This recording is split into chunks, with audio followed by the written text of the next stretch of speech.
Cierto día me encontraba en casa y de repente me entró una llamada. Era un joven donde me decía, por favor, no dejes de enviarme tus mensajes bíblicos porque de alguna forma encuentro en ellos refugio en Dios. Me había escrito primero esas palabras. Me sorprendí tanto que decidí devolver la llamada porque, entre otras cosas, vi que el número, el código de área no pertenecía a mi país.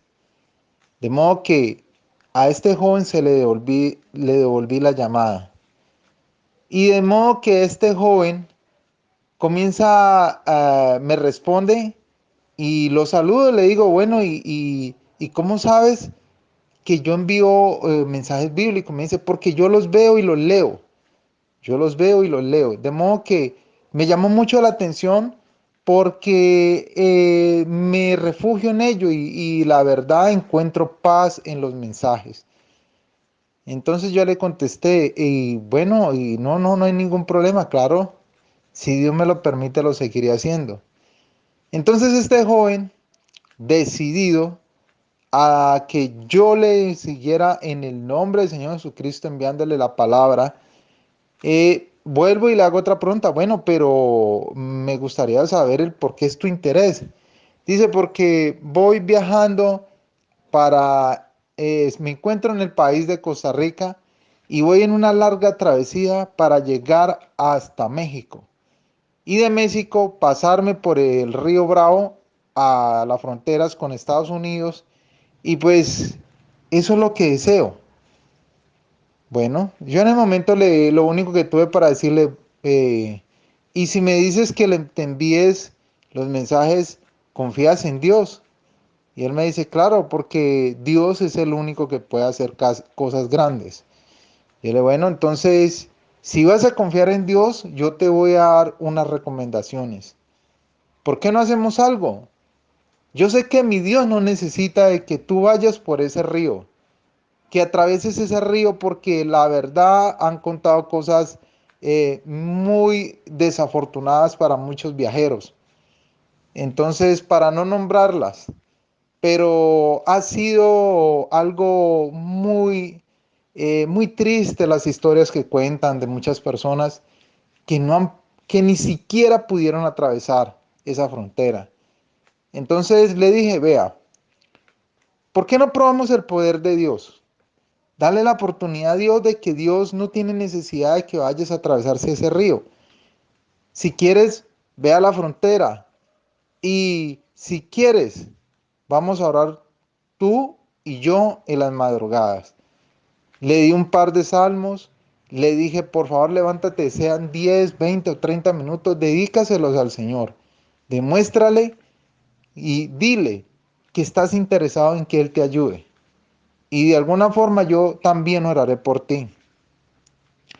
Para resumir todo lo que pasó de la travesía del joven, porque me iba contando por dónde iba, lo que iba sucediendo, llegó el momento de que hubo una semana que nos desconectamos, no volví a saber nada de él y hasta llegué a pensar, dije, bueno, ¿será que a este joven le pasó algo? ¿Será que no atendió el consejo?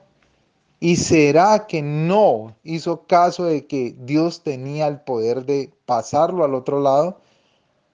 Pero luego de una semana, de repente vi que él se encontraba en línea por su WhatsApp. Entonces, de inmediato le marqué, interesado en saber cuál había sido su suerte. Le marqué, entonces llegué hasta a pensarlo mal. Pero cuando él me contesta, me saluda muy alegre, me dice, hola, ¿cómo estás? Dios te bendiga. Y yo le respondo, hola, ¿cómo estás? Dios te bendiga. ¿Dónde estás? Y él en una respuesta muy contundente me dice, estoy en Texas. Y yo respondo de inmediato, gloria a Dios, de modo que estás en Estados Unidos. Me dice, sí, gracias a Dios. Lo maravilloso de nuestro Dios cuando lo buscamos, cuando estamos interesados en el favor de Dios y cuando queremos que Dios sea obrando con poder, Él lo hace todo. Él no necesita ayudas, Él no necesita intermediarios, Él lo hace todo. Y luego me escribe, y para testimonio, para contar de las grandezas de nuestro Dios, me contesta, es que ni siquiera me robaron, no me quitaron nada de mis pertenencias y llegamos completicos al otro lado de la frontera. Y yo, gloria al Señor Jesús, gloria a Dios, porque el único que puede hacer la obra y el único que puede hacer esos milagros es el Señor Jesucristo. Pero cuando nos unimos en oración, creyendo, porque escrito está, sin mí nada podéis hacer. De modo que eso es una gran experiencia. También nos narra las Santas Escrituras en Hechos de los Santos Apóstoles, que un etíope venía, era servidor de la reina de Candace, y venía en su carruaje. De repente el Espíritu Santo nota que este hombre está interesado en saber la palabra del Señor, pero no sabía qué estaba leyendo. De modo que cuando Dios ve nuestro interés, Él mueve en misericordia a algunos de los que tenemos esa palabra sembrada en nosotros para que vamos hasta allá y la enseñemos. Este hombre venía de tierras lejanas, de Etiopía.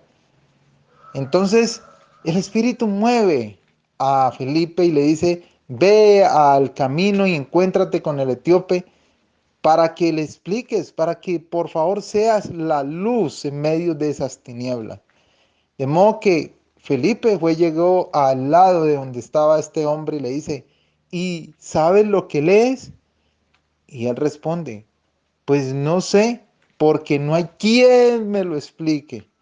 De modo que Dios, movido en misericordia, permite que Felipe le explique a este hombre que venía de lejos buscando su presencia. Y entonces Felipe comienza desde la escritura, de la misma escritura que narraba el libro de Isaías en el capítulo 53. Desde allí empieza el santo apóstol Felipe a explicarle las maravillas de nuestro Señor Jesucristo, su santo sacrificio por nosotros, por amor a nosotros, hasta que este hombre, consciente de ese amor, de ese sacrificio que hizo nuestro Señor Jesucristo a favor de aquellos que queremos buscarle en espíritu y en verdad, y comprende la escritura y dice, ¿y qué impide? Mira, aquí hay agua. ¿Y qué impide que sea bautizado? Dice, no, ninguno. Solamente crees en tu corazón. Dice, creo. De modo que la respuesta es creer.